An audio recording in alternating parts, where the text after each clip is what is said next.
Hey everyone, this is PM Sport Talk, the father and son duo podcast. I'm your host Preston, alongside my father Mike. Dad, how are we doing today?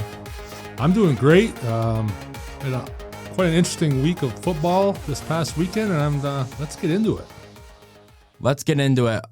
So let's start off here with college football. We're gonna start out in the USC Notre Dame game. We were just going on last week about how Caleb Williams is this big star, this next up man, and he got shut down by Notre Dame. 3 interceptions in the first half. Yeah, how ironic is that? We're both saying, oh, there's no way that he's not the favorite for the Heisman, and it's his trophy to win and all this stuff, and well, he might have just played his way right out of that on Saturday. That's by far the worst game I've seen him play. Yeah. Since maybe his first stint there at Oklahoma. He probably had a couple games where he didn't do too well, but ever since he's become this star that he is, this is by far his worst game, and that takes USC right out of the college football playoffs. Yeah, that it definitely does. USC, I mean, you're playing a Notre Dame game that doesn't even have a chance anymore. They lost to Louisville, then they first lost to Ohio State, and now they beat USC on their home turf. Remember, I told you you were like, oh, USC, and I'm like, Notre Dame's line is superior to USC's, and that was quite evident in that game. I think USC was a little bit of a fraud. Williams just covered up all of their shortcomings, and when he has a bad game, then they're completely out of it because, the defense won't pick him up like other teams will. Yeah. Their defense is not good. It's just not going to pick him up. And so if he has a bad game, they're done. And that showed. Now, I mean, I say they're out of it. I mean, if they go on and win the rest of their games, well, then they're right back in it. But I don't see that happen. They got to play Oregon and Washington yet. They're not going to beat both those teams. They might get lucky and beat one of them. I think that'll be Oregon that they beat. Washington looks unstoppable. So, and that game might be in Washington, I think. So I'm not sure, but whatever. Washington looks like a more complete team. Stranger things have happened. If Williams, as bad as he played against Notre Dame, he can flip the switch and just be lights out and have a 500-yard passing game and 5 touchdowns. You just never know with that guy.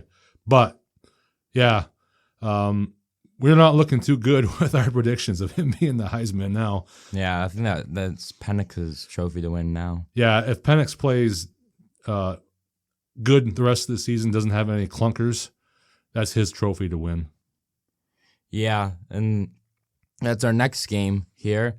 The big game everyone was looking forward to. College game day was in Seattle, and then Oregon and Washington's home turf.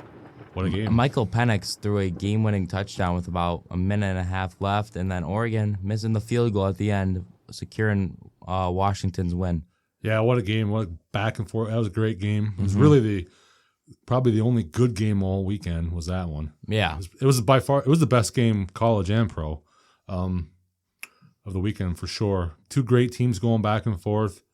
I don't think the lead ever got, I think Washington might have been up by 10 briefly, but that was the biggest lead in that game, and that wasn't for very long. That game was back and forth, one team in front, the other team in front, and Washington pulled it out in the end. I really thought Oregon was going to pull it out, but one thing I'll say is their coach, who I like, Dan Lanning, because he's a fiery guy, he's like, tells you what he thinks. I kind of like that in a coach, and he comes from a winning program. But he made a few mistakes in that game. He went for it on 4th down a couple times when they could have kicked field goal. I understand why he did that, but he had a couple errors in that game. But even with that, they still had a chance to win. So just a great game. I mean, by far, I think it's probably the best game of the season. Maybe that Texas-Oklahoma game is close. Both those games are 1 and 2 as far as the season goes. But, yeah, what a great game.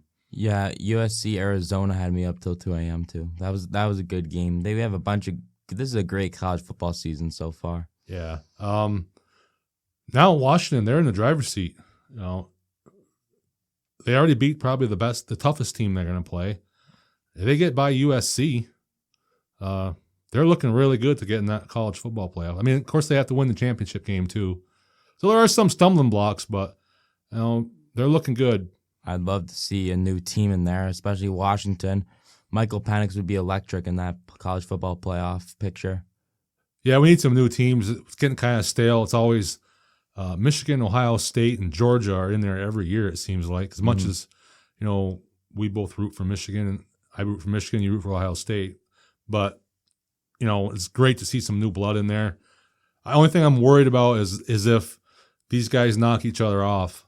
If USC happens to beat Washington, and then Washington plays Oregon again in the championship game or whatever, and then Oregon ends up beating them, and that's the only problem. They could knock each other out of that playoff.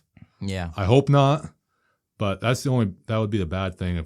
If one of these, if Washington or Oregon is not in that college football playoff, I think that would be a shame. Yeah, preseason, I expected Washington to be good. Michael Penix is a star, but I didn't expect them to be this good. They are really on fire right now. But yeah, as you mentioned, it's all the division with the Pac-12 is looking like one of the toughest divisions in college football right now. Yeah, everybody's saying, ESPN's saying, and the experts are saying it's the best conference this year. I got to agree with them. Yeah. They've got like 6 teams, I think, that are in the top 25. Mm-hmm. And that's another thing. I mean, I keep saying, if Washington gets by USC, well, there's some other teams that could beat them too. I mean, they still have to play Washington State, and that's a rivalry game. So yeah, and the Washington State's not a bad team. They're not a bad team. They dropped one to UCLA, but that's a rivalry game. So anything goes in that. So there's a lot of things yet to be decided. Yeah, it's great. There was one other thing I was going to say about Oregon. I don't know if I didn't really expect Oregon to be that good. I knew they were going to be decent this year, but I guess I didn't trust Bo Nix. Mm-hmm. But he's looking really good now.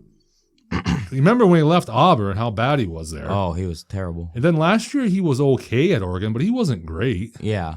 So I didn't expect him to be this good. I mean, he's playing really well. Mm-hmm. So, yeah, that's just a great conference, and hopefully one of those teams will be able to get in the playoff. Hopefully. You mentioned Georgia. Some quick thing to note on.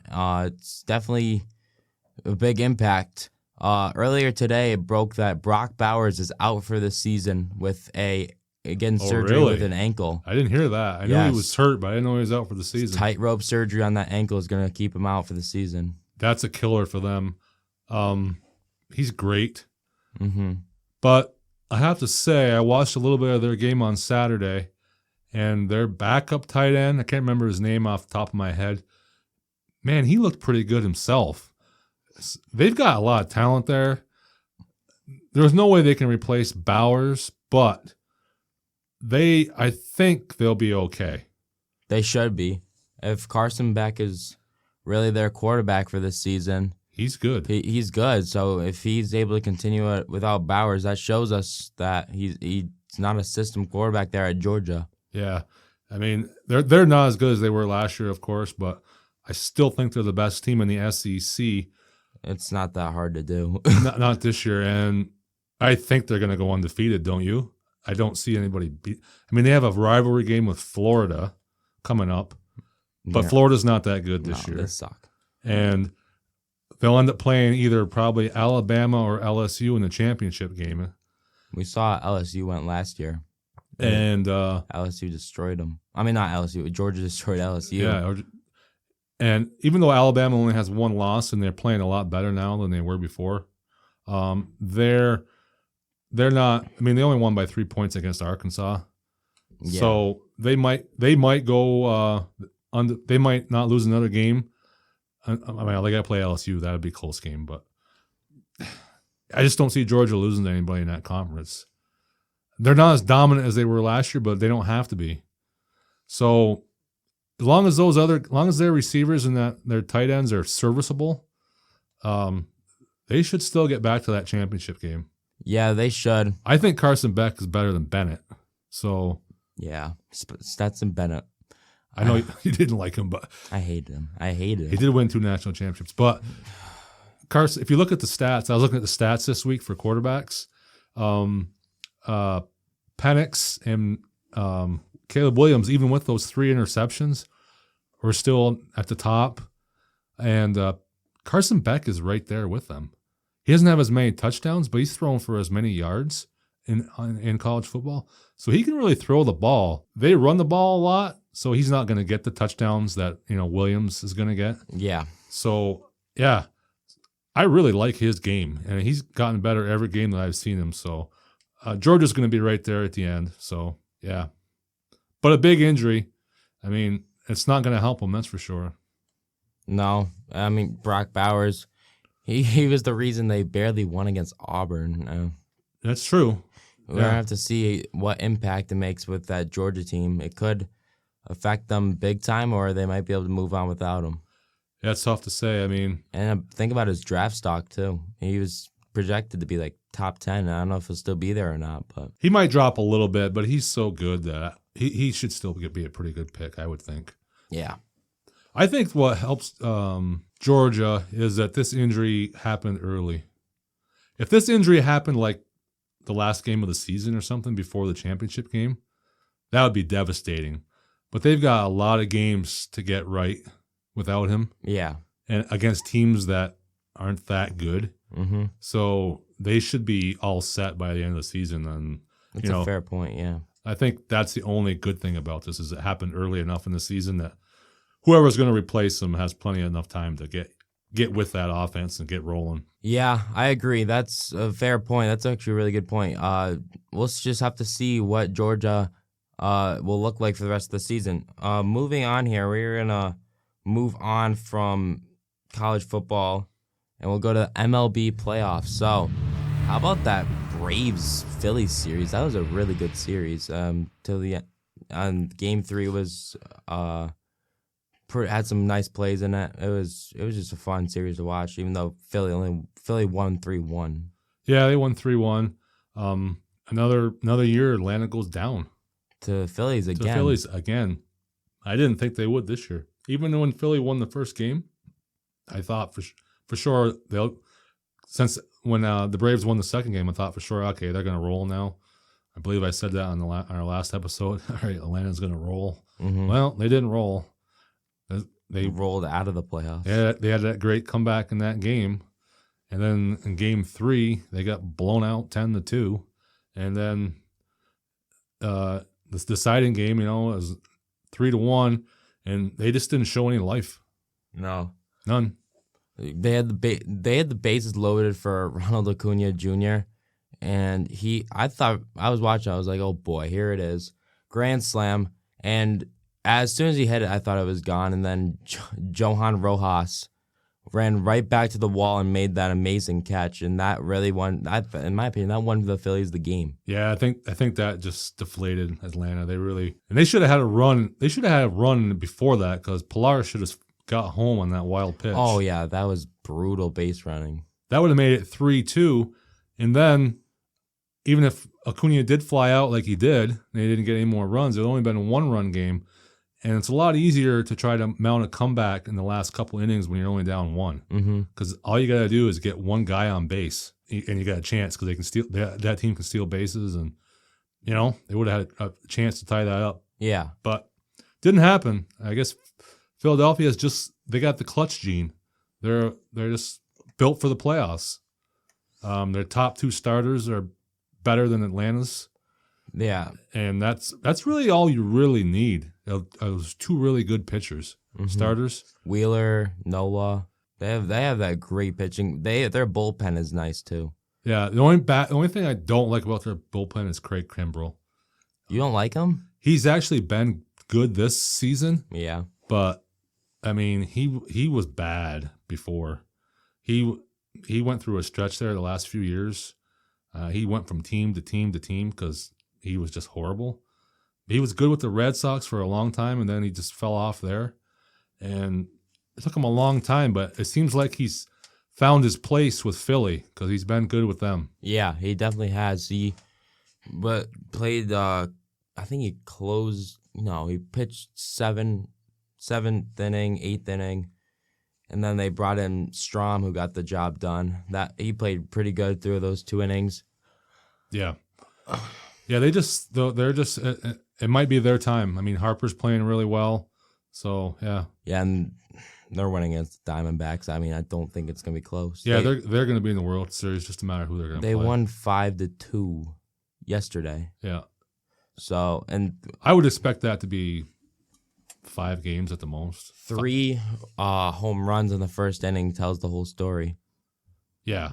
Kyle Schwarber, Kyle Schwarber hit a home run on the first pitch of the game. He did, yeah. Then you got Bryce Harper, then Castellanos. Yeah, that game was over before it even started. Yeah. And I would expect much of the same. I would expect much of the same in tonight's game too. The Diamondbacks might win a game. I'd be surprised if they win more than that.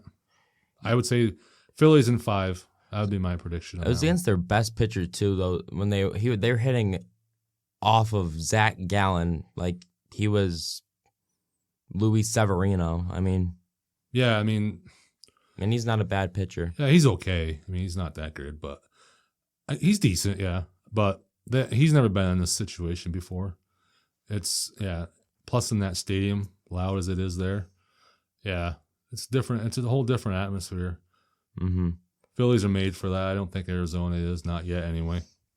Well, in the American League, the Rangers knocked off the Orioles, which we already thought was going to happen. Well, not thought, but we knew it was going to happen when on the last episode, I believe they were up 2-0. Then that night they won the series, sweeped them. Astros beat the Twins, no surprises there. And now in the ALCS, the Rangers are up 2-0 right now. I'm really surprised because I'm not. You're not surprised. I am because I just assumed that Houston was just gonna. I thought maybe this was Texas's Cinderella run was over. I mean, it still could be, but yeah, they really. They're going down without a fight, that's for sure. No, and because I really thought I didn't think their pitching would carry through. They've been good so far. I figured Evaldi would be pretty good. I just didn't think Montgomery would be. He was great again. I don't know where this is coming from because I never saw this. I mean, he was a decent pitcher when he was with the Yankees. Yeah. But I just didn't. He always would pitch really good, and then he would give up that big hit. Oh, yeah. A big home run or something. And yeah, he just started going off with Cardinals. Then he got dealt to the Rangers, and he's playing great. He's been playing great for them. So he's been great. And this is where it might change, though, because I think there's quite a drop-off in Texas's next pitchers, the next two, from Evaldi and Montgomery. Mm-hmm. I don't even know who's start. Well, Scherzer's starting now, I guess. Oh, yeah, he got added to the roster. He got added. But you don't know what you're going to get from him. Are you going to get the old Max, or are you getting the new Max? I mean, we already saw him in the playoffs last year. You remember? You gave up like 4 home runs. Yeah. So I don't know what you're going to get from him. It's hard to say. It is hard to say. He could he could come out and be dominant, or he could come out and get blown up. Yeah. So who knows? And I'm not sure who Houston's pitching. I think it's probably going to be Javier maybe. I don't know if you saw the game last night, but Aroldis Chapman was almost back into his Yankees form. He pitched a home run to pitched a ball. It was hit out by a Yordan Alvarez, and that was a 1-run homer. So it made the score 4-5. I think Texas added another run, 6-4, bottom of the 9th. And Aroldis Chapman, I'm telling you, it was so close. He pitched it to, I forget who it was, but he hit that thing almost out of there, and it was almost the game-tying home run. Evan Carter ran back to the wall, made the catch, and yeah, he's that I could not watch that play without thinking, exact same thing that happened with the Yankees. Yeah, they're rolling the dice with him. They are. Yeah. He is a risky play. They don't have their bullpen is the weakest part of that team. So I don't think they have a whole lot of choice. But he just does not do good against the Astros, period. No. So they're going to have to pick and choose their spots where they're putting him in there. Yeah. Definitely don't want him against Altuve or Alvarez. Yeah, we already saw what happened with Alvarez. I think Altuve was that base runner that almost got when they almost got the 2-run homer. Yeah, so yeah. But they're looking good. I hope it's them. But I would expect Houston to win a couple games though. I think it'll be interesting though. I think I could see that one going 6, maybe 7. Yeah, it's going to be a great series. We'll see what happens in that one. Now it's time to move on to the NFL. The 2 undefeated teams go down, the 49ers and the Eagles, in the same day. Oh, what a great day that was to watch those guys go down. I loved it. So Brock Purdy played atrocious against the Cleveland Browns, led by P.J. Walker. Unbelievable. I mean, Cleveland's defense is awesome. Yeah. Very, very good. Number 1 in the NFL, statistically. They give up the least amount of yards. They're only giving up like 200 yards a game. That's crazy. The Steelers' defense gives that up in the first half of games. Yeah, they're unbelievable. I remember I was telling you that I thought San Francisco or that Cleveland had a good chance. That was when I thought that Deshaun Watson was going to play. And then when you told me it was probably P.J. Walker, I was like, no chance then. But you know what? He didn't play great, but he was good, just good enough. Yeah. And didn't help that McCaffrey went down, Samuel went down, Trent Williams went down.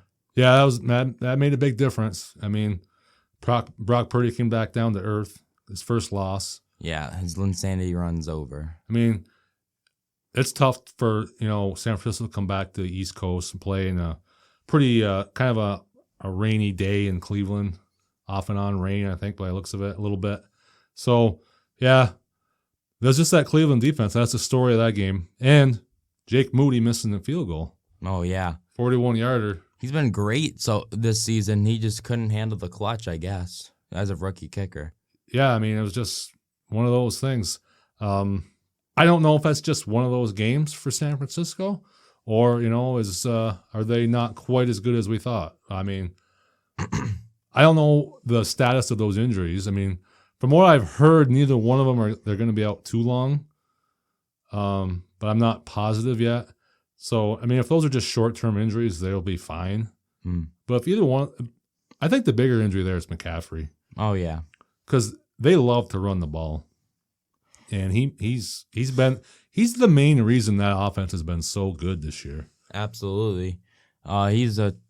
Anytime touchdown scorer is the most free bet in probably the sports world right now based on what I've seen. So he's just been a difference maker for them, and they can't afford to lose him. Yeah, if they lose him, that changes that whole team. I mean, they'll still be a good team, but they won't be that dynamic team they are with him. No. I mean, and even if he does come back, I mean, is he going to be the same as he was? Is he going to be just a little bit down, If he's not a full 100%, if he's only 90%, I mean, that could be like a kind of a nagging injury, He plays through it, but he might not be as, as explosive as he was. You just don't know. Yeah. You just don't know. Yeah, I get what you're saying. Yeah. So that's interesting to see if that's going to bring them back down a little bit. Yeah, let's go to Philly now. They're on the road, New York, against the Jets. We both kind of saw this one coming a little bit. Jalen Hurts played awful. I'll just say that he threw 3 picks, but I'm not gonna act like that Jets defense is bad. It's really good. Even without Sauce Gardner, they played good. Yeah, it's a really good defense. Quentin Williams got a pick. Yeah, I mean, their front line is excellent. Hurts just wasn't playing good. He made some. I don't know. It looked like he was just throwing it up. Yeah, they're up 14-12 there, I believe. No, 14-12, and the Jets are forced a third down, and Nick Sirianni with the lead is having his quarterback drop back and throw the ball. Why don't you waste some more clock there or something? All he had to do there was run the ball. they don't get the first down, who cares? They punt the ball and back up the Jets inside their own 20. Yeah, and that offense, I don't see that happening. They're not going all the way down. No. Instead, they get an interception, and that was it. I mean, I forget where he ended up. They didn't have far to go, right? No, they were around like the 10-yard line. Yeah, I mean, even then, and they let them score, which is kind of a questionable thing too, because I think they had all their timeouts, didn't they, Philadelphia? So, because that's been a big debate. Why did they let them score a touchdown? Their thinking was let them score so we have like 1:40 left, so they can go, so Philadelphia can go back down and score a touchdown. Mm-hmm. But if they keep them from getting a touchdown, and then they only need a field goal to win. Even if they would have less time to do it in. Yeah. But they don't have a field goal. So that was kind of a questionable call. A lot of people think that, I mean, I don't know. I guess you could go either way on that. But the big thing was the third down play. I mean, I think that's just Sirianni's arrogance. He's arrogant. Yeah, he is. He goes for it way too much. He's like, I'm better. Our team's better than you. You're not stopping us. And he goes against all convention. Most guys right there are running the ball. He's like, no, I'm not doing that. You just tell by the way he walks up and down that sideline. And he got his comeuppance because that decision lost the game. Yeah. They no more undefeated teams in the NFL this season, so it's anyone's game now. We're going to Sunday night now. Yeah. Tyrod Taylor and the Giants. Tyrod Taylor goes back to Buffalo against the Buffalo Bills. We're going to start off here. We're going to fast forward here to the end of this first half. I'm going to say this to the camera. Tyrod Taylor, why are you audibling out of a pass and running the ball? Yeah, it was a decision. Looking back on it, definitely shouldn't have made. I made it to a run. Thought I seen a look that was beneficial for us, and it wasn't the right call. And that falls on me as a quarterback, as a leader, as the one that's communicating everything to everyone. Got to be better in that situation. Yeah, I don't know if that's. I don't think if a age or amount of years the guys that were up there playing their butts off today mattered in that situation. I think to give ourselves a better chance in that situation, the original play should have been left on, and I don't think we're talking about it right now. I think it was a good call. Give one of our better playmakers a chance to make a play, and we didn't execute it as well as we should have. They made a great play. That's off to them. I never get into what calls should be made or what shouldn't be made. It's our job to go out there and play. There are going to be calls that aren't called throughout the game. But yeah, it's tough to go out on that one, especially when we did as much to get down there in that situation. That's a rookie mistake that he made there. And he's a veteran. Yeah, he's 35 years old. He's been in the league forever. And he's up at the line. If you get an incomplete pass, who cares? If you kick the field goal, that made the difference because they had to throw it up at the end of the game and didn't get it. Right, yeah. Yeah, they were down by 5. So if they kicked the field goal there, they would have only been down 2. They could have kicked the field goal at the end and won. Yeah. So yeah, Daboll went nuts on the sideline. He was livid. Which I really don't. I mean, that's probably not the right way to do that either, showing up your quarterback like that. But part of that's on. We don't know, but yes, Tyrod Taylor should know better. But part of that might be on the coaching too. I mean, did anybody that was calling in that play say to him, "We cannot run the ball here. This has to be a throw"? Did they say that, or did they just take it for granted that he's a veteran and should know? I'm assuming the second one because I don't think he would audible out of a pass if he was told that. You wouldn't think, but he hasn't played much, so maybe you should treat him more like he's not a veteran because he hasn't been in there in those game time situations. Yeah. So maybe that's a little bit on the coaching. I mean, we're not going to know because they're not going to say, but I guess they failed all the way around. The quarterback failed and the coaching failed there on that play because that's horrendous. Yeah. When he handed that ball off, I was like, what is he doing? Did you forget he had no timeouts? That's it. And then they're trying to line up to spike the ball, man. You're done. Oh my goodness! You get no points at the 1 yard line. I mean, imagine that. And then at the end, the questionable The controversy. Was it holding on Darren Waller? I think so. It was. I've seen a lot less than that called. I mean, he had both hands holding his shirt. Taron Johnson had his shirt out to here. And he's facing him. Sometimes they'll let that go if he's got his shirt a little bit, but he's looking back towards the ball. You have to call that. I mean, but what I'm saying is if he's got his hand on his shirt a little bit, yeah, and he's looking back at the ball, they'll let that go in a little bit. But when he's got his hands on him and he's just facing the player, he's not looking back at the ball to play the ball or any of that stuff. Yeah, he's just facing him and holding his jersey. That has to be called. Yeah, that's what I'm saying. You have to call that. I don't care if there's 1 second. I don't care if it's the beginning of the game. Call it. You have to. You have to call that. But there's no guarantee that they're going to get score in the next play either. But you still have to call that. So yeah, the Giants should have had one more play there to try to get it in the end zone. Yeah, that's just terrible officiating. I don't remember. Do you remember where that ball was when they weren't on the 1 or they were a little bit farther back, weren't they? What, when Darren Waller? Yeah, that play. They're at the 1. Were they at the 1 with that play? Yeah, because they had a pass interference. That's in the right. end zone. It was before that. They didn't want to call 2 pass interferences, I guess, in a row, but they've done. It's they've not done like they it before. haven't. Yeah. You remember that Chiefs Raiders game? Yeah. Michael Crabtree. That's exactly what I thought of. You've done it before. Who cares? You have to call it. You have to. It's just a unfortunate way to finish the game, I guess. Yeah, it is. I mean, they should have called it, and who knows what happens. They might have got the win, which would have been a devastating loss for Buffalo. We're both sitting here on our last episode. I know I was for sure saying that's going to be an absolute beatdown for Buffalo. I didn't say that right away. I think I said that Tyrod Taylor. I did. I said it was going to be a blowout. So I didn't think it was going to be a blowout. I thought Buffalo would maybe win by more, but I didn't think it'd be a blowout.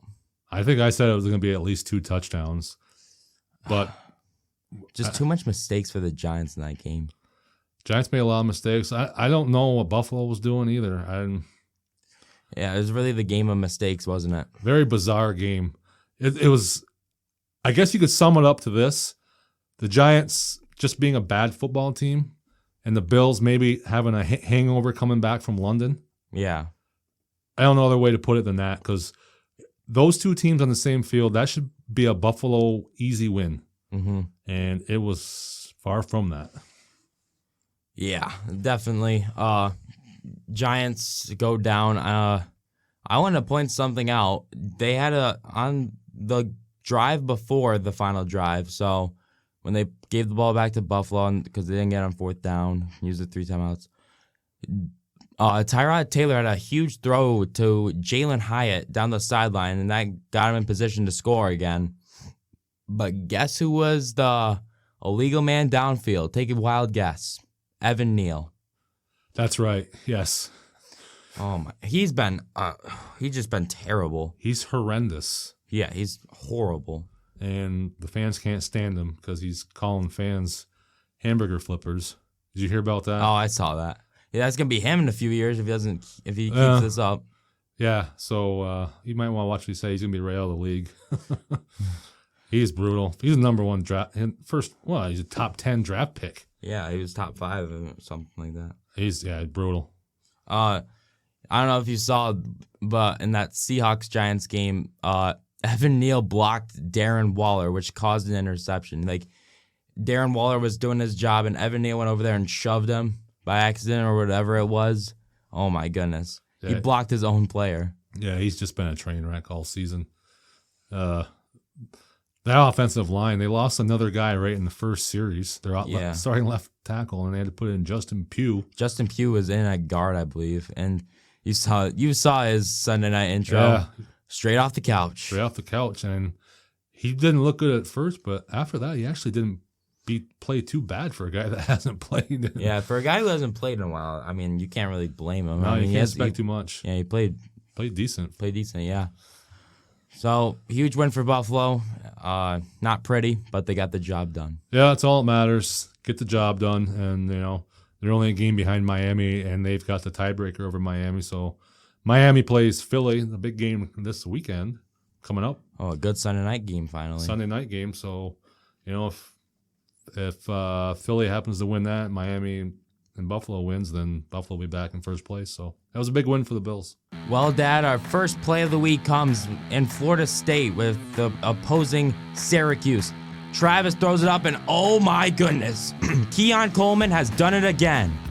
He had an unbelievable game. He was all over that field. Syracuse had no answers for that guy. What a catch. Yeah, this was the opening drive of the game, and Keon Coleman got it started from the beginning to the end. What a catch. Unbelievable. Here in Colorado, up once 29-0 at halftime. Stanford led the comeback. Throw up to Alec Ayamondo and a touchdown. And oh my goodness, this is catch of the year right here, I believe. Amazing. What a great catch. What a comeback. Oh my God. I didn't even, it was 29-0. I didn't watch the end of this game. Who would have? And then I was sleeping sound while Stanford was making the original of the big comeback. What a play. What a finish. All right, got the Lions down in Tampa Bay. Goff goes back. Throws it up downfield. It's Jameson Williams. Turn around for the catch. What a readjustment. My gosh. Jameson Williams, who just got his suspension uplifted because of the new gambling rules.